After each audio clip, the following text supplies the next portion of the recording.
بچپن سے سنتے آ رہے تھے، کیونکہ ہماری فیملی کنورٹ ہوئی ہوئی تھی تو مجلسوں پہ جاتے تھے، مگر ہر انسان جو مجلسوں پہ جاتا ہے وہ پریکٹسنگ شیعہ اس طرح سے نہیں ہوتا کہ آپ اس طرح سے حجاب کی پاسداری نہیں کرتے، آپ وہ باقی کی جو اخلاقیات اور جو باقی کی تعلیمات ہیں ان کو پریکٹس نہیں کرتے. لیکن جب میں مجلس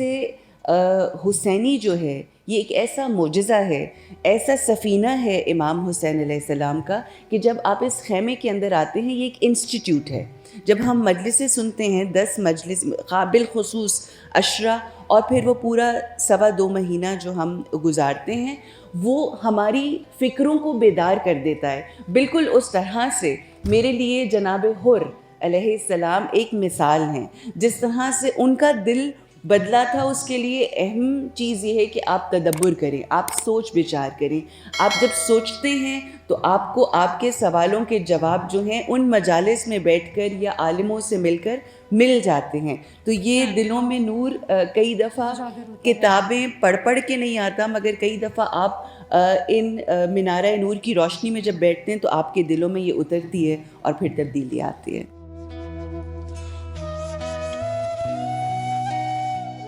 جب آپ ظاہر ہے کوئی بھی چیز چھوڑتے ہو، دنیا کی تو ساری چیزیں لے لی، مگر میرے بینک بیلنس میں تھوڑے بہت پیسے تھے اپنا جو تھوڑی بہت سیونگ کی ہوتی ہے. اور آپ یقین کریں یہ بھی ایک معجزہ ہے، میریکل ہے، کہ میں نے 50,000 روپے سے، مطلب 50,000 کوئی بڑی رقم نہیں ہے، 50,000 روپے سے اپنے کام کا آغاز کیا. اور یہ معجزہ ہے میرے رب کا کہ ایک وقت آیا کہ میری پاکستان کے 3 مختلف شہروں میں دکانیں تھیں اور بڑے بڑے مالز میں. یہی وہ بات ہے کہ جب آپ سر نیچے کر کے اللہ کے راستے پہ اللہ کے لیے کام شروع کرتے ہیں تو یہ پوری کائنات اس کی خلق کی ہوئی ہے، یہ سب کچھ اس کا عطا کردہ ہے. اور وہ کس طرح سے اس نے عطا کیا اور برکت دی، یہ دنیا اس چیز کی مثال دیتی ہے. اور یہ اس میں ایک چیز ضرور کہنا چاہوں گی. لوگ کہتے ہیں کہ آپ کی اسٹریٹجی کیا ہے کام کرنے کی، تو میں ان سے یہ کہتی ہوں کہ ایک تو میں نیک نیتی سے کام کرتی ہوں، اور دوسرا جو لوگ میرے ساتھ کام کر رہے ہیں ان کو ان کا حق ادا کرتی ہوں، اور وہ بھی وقت کے اوپر.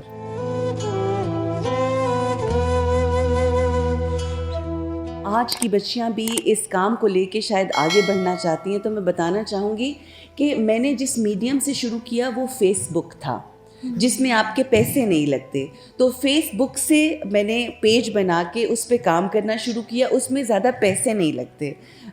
تو اس کی وجہ سے آہستہ آہستہ آہستہ لوگوں نے، پاکستان میں یہ چیز تھی نہیں، اور اب الحمدللہ لوگوں نے اتنا فالو اس کو کیا، الحمدللہ اس نیکی کے کام کو، کہ اب آپ اگر فیس بک پاکستان میں کھولیں تو ہر جگہ آپ کو عبایا اور حجاب برانڈ نظر آتے ہیں. اور مجھے لگتا ہے کہ یہ ہمارا مشن تھا جس میں پاکستان کے اور بہت سارے لوگ جو ہیں وہ شامل ہو گئے ہیں. تو Facebook was the medium. ہر انسان اپنے حساب سے محسوس کرتا ہے،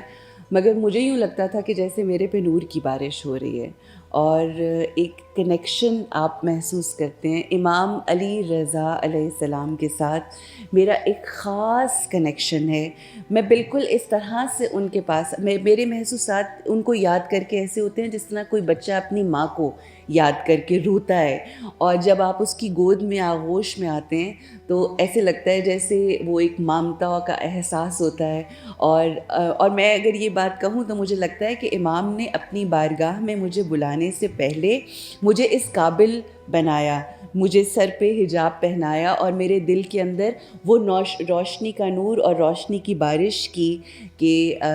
جس کے بعد میں یہاں پر آئی اور میں اس نور کو اور اس نور کی بارش کو محسوس کرتی ہوں. اور یہ میں یہاں امام کے پاس بیٹھ کے، امام رؤوف کے پاس بیٹھ کے ہی نہیں محسوس کرتی، بلکہ یہ احساس میں اپنے کمرے میں بیٹھ کے بھی محسوس کرتی ہوں. زندگی میں ہم اپنی چوائسز خود بناتے ہیں. اگر تو آپ کسی ایسے مقصد کے لیے وہاں جا رہے ہیں جو ہماری اسلامی اقدار کو بڑھانے کے لیے ہے، اور اس میں اگر آپ سے آپ کی چادر کو اتارنے کے لیے کہا جا رہا ہے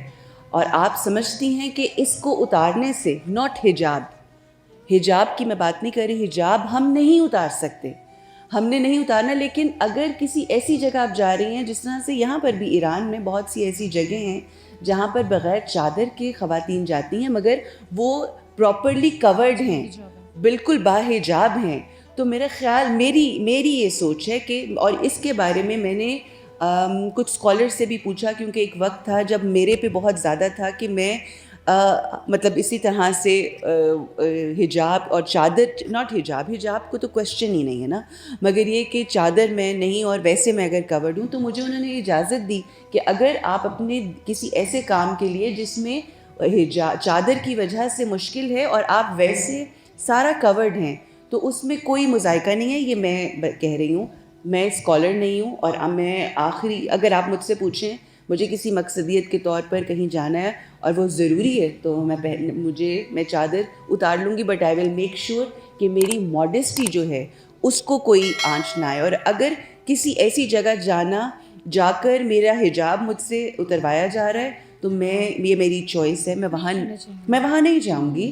یہاں تک کہ میری جب بیٹی پیدا ہوئی تھی، ابھی مجھے حجاب کیے ہوئے 6 مہینے ہوئے تھے، تو میری جب بیٹی پیدا ہوئی تھی میں لیبر روم میں جا رہی تھی اور آپریشن کے لیے جا رہی تھی، اور میں نے اپنی ڈاکٹر سے کہا تھا کہ میرا حجاب نہیں اترنا چاہیے چاہے جو بھی مشکل ہو جائے. کہ جب امام حسین علیہ السلام کا قافلہ چلا تھا تو وہ یہ جانتے تھے کہ مخدرات عصمت کے ساتھ کیا ہوگا، مگر مقصدیت کیا تھی، مقصد بلند تھی، تو اس چیز کو ذہن میں رکھتے ہوئے اگر وہ مقصد بلند ہے تو کوئی مذائقہ نہیں ہے. ان کا انٹروڈکشن میں یہ ضرور کہنا چاہوں گی کہ ان کو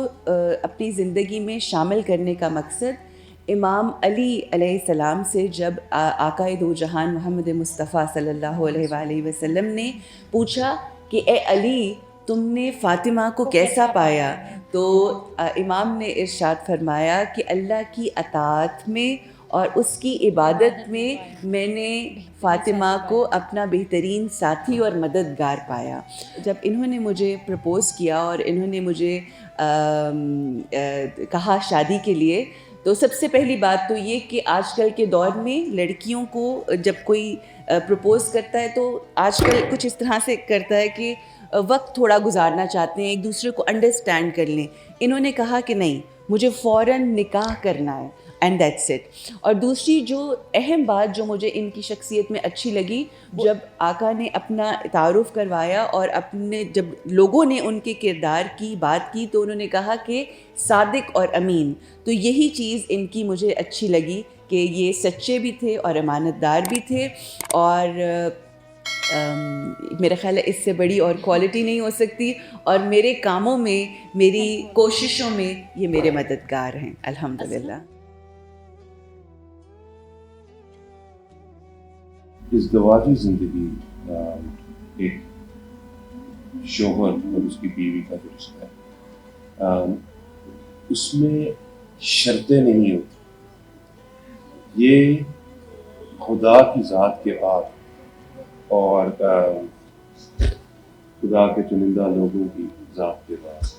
اہل بیت کے بعد واحد ایسا رشتہ ہے جس میں کہ کوئی شرطیں نہیں ہوتی. تو نہ تو میں نے یہ سوچ کے ان سے شادی کی کہ میری زندگی آسان ہو گئی ہے، نہ ہی انہوں نے یہ سوچ کے شادی کی. ہم لوگوں نے رشتہ ازدواج اس لیے شروع کیا کیونکہ وہ صحیح کام تھا، اور آج کل کے دور میں یہ ایک بہت بڑی جنگ ہے ہماری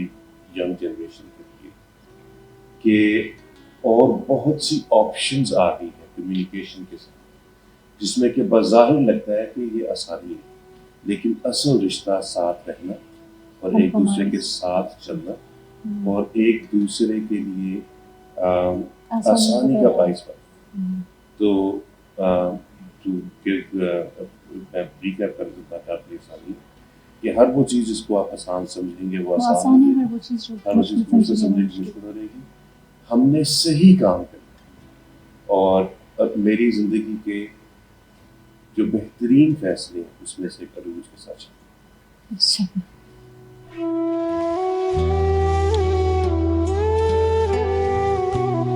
دیکھیے پہلی بات تو یہ ہے کہ یہ بہت بڑی سعادت کی بات ہے تمام بچیوں کے لیے جو یہاں پر جن کو یہ اعزاز حاصل ہے کہ دختران امام علی رضا آپ علیہ السلام آپ لوگوں کو کہا جاتا ہے الحمدللہ. تو امام رؤوف امام علی رضا علیہ السلام جو ہیں وہ مینارہ نور ہیں، روشنی نور ہیں ہمارے لیے. تو جو ان کی بیٹی ہوگی وہ کردار میں، گفتار میں، اپنے ہر عمل میں اسی طرح کا نور کا آگے دیا ہے. آپ تمام جتنے یہاں بیٹھے ہیں آپ سب دیے ہیں. دیا پتہ نہیں کیا کہتے ہیں فارسی میں، ایک مشل ہیں، ٹھیک ہے. آپ لوگ وہ روشنی ہیں. اور روشنی کیا کرتی ہے؟